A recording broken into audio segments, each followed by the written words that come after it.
ماتم نیست.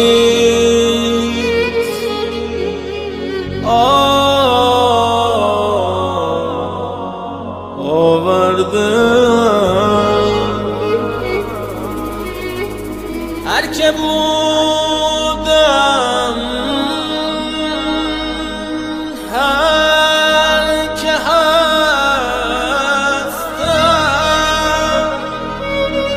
هر کسی مربوط نیست.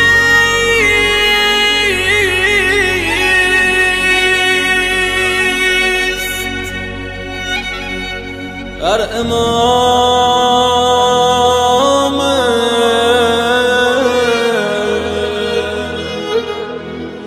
مهربان خود پناه آوردم.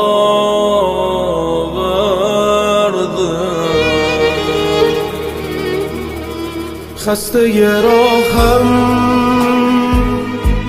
غرق گناهم، دامن آلوده و روی سیاه آورده. بده پناهم بر امام مهربان خود پناه آورده.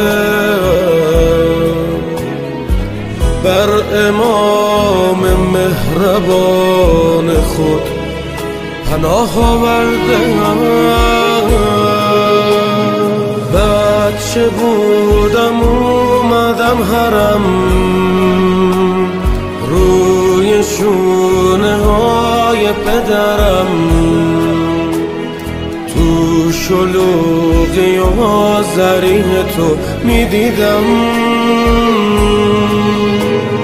توی ذهنم خاطره ها، عشق مردم و پنجره ها. من کبوترت شدم و پر کشیدم.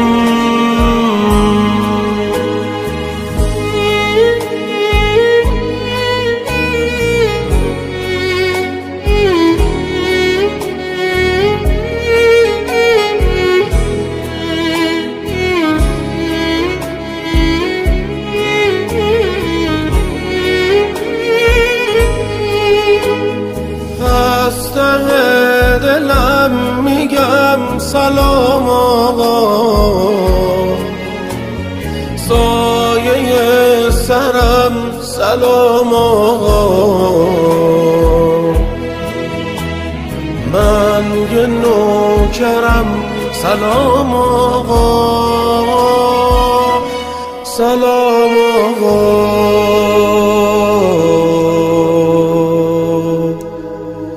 نگاه کن خیسه بارونم،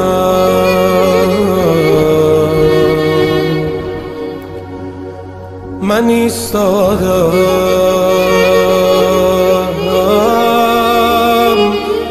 زیارت نامه میخونم.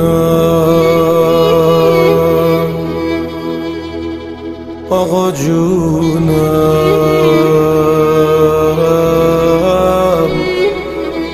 آقا جونم.